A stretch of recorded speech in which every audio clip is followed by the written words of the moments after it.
आपण सानिकाच्या आणि नीलच्या लग्नाला नकार दिला, तो फार मनाला लावून घेतला तिनं.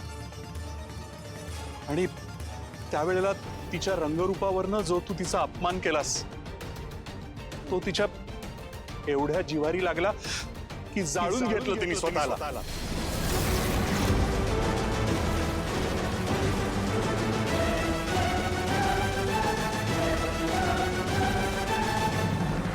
म्हणतात ना, आपलीच कर्म आपला पाठलाग करतात. आता तू समज की जगन्नाथच्या सानिकाऐवजी सावली ती मुलगी.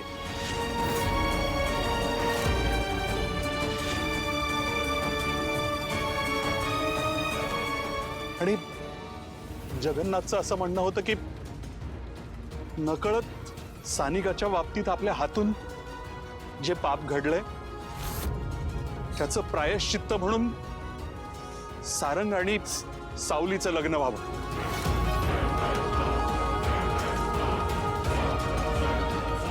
तू विचार कर, एकीकडे मीडिया, एकीकडे फसवली गेलेली सावली, एकीकडे जगन्नाथ, एकीकडे आपलं कुटुंब, आपला बिझनेस, आपलं रेप्युटेशन, आणि ह्यात सानिकाबद्दल वाटणारा पश्चाताप. या सगळ्यात माझी विचित्र कोंडी झाली होती. आणि त्या एका नाजूक क्षणी मी हा एक कठीण निर्णय घेतला. मला मान्य आहे, जे काय झालं ते अनपेक्षित आहे, अचानक झालं सगळं. पण प्लीज आता जे झालं ते विसर आणि स्वीकार कर हे सांग.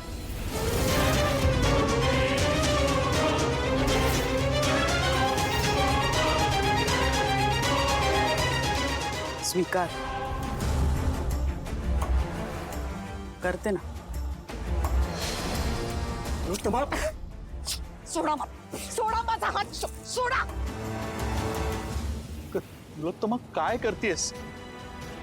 अगं सून आहे ती आपली, सगळ्यांसमोर देवा ब्राह्मणांच्या साक्षीनं आपली सून म्हणून स्वीकार केलाय आपण तिचा. आपण नाही, मी नाही तिचा स्वीकार केला, तुम्ही केला. मला याच्यात नका धरू. आणि हिची लायकी आहे का माझ्या घरची सून व्हायची?